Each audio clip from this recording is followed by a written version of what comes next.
Since I was a small kid, I've always had a passion for the Great Commission. And I didn't know where that was going to be. I actually thought I was called to Buddhist in the Buddhist world.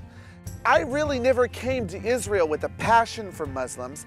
I married a Sabra Israeli Jewish lady, and we had a passion to reach the Jews, the Jewish people. And while we were ministering and reaching the Jewish people, many healings and salvations started breaking out with Muslims.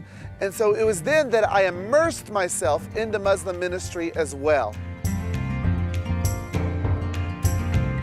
So with Jewish people, when you share the gospel, many times you start with under zero. The Jewish people have a very negative, sometimes very negative perception of Yeshua, so you have to kind of rebuild a positive perception of the person of Yeshua. With Muslims, you're actually starting in the Quran that actually has a very positive view of Jesus, but a wrong view, but a positive view.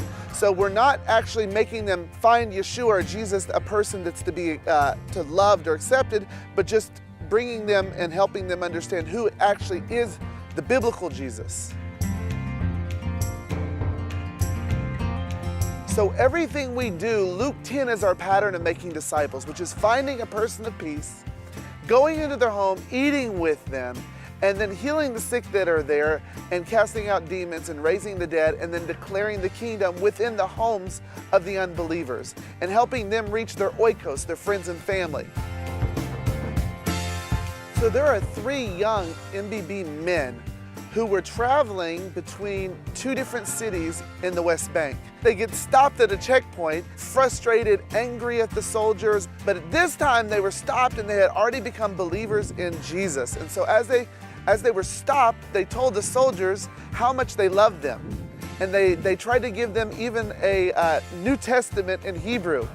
And after that point, every time they travel within the West Bank, they actually pray that they get stopped at a checkpoint, because it would be one of the few opportunities they get as Palestinians to actually witness to Jewish people and tell them about the love of Jesus and the love in their hearts.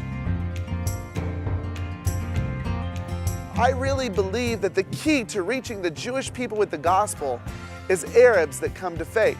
And the key for Muslims coming to the gospel are Jewish people who come to faith and tell them that they love the Muslims. As they begin to practice that, something starts to change in their heart where they don't become enemies anymore.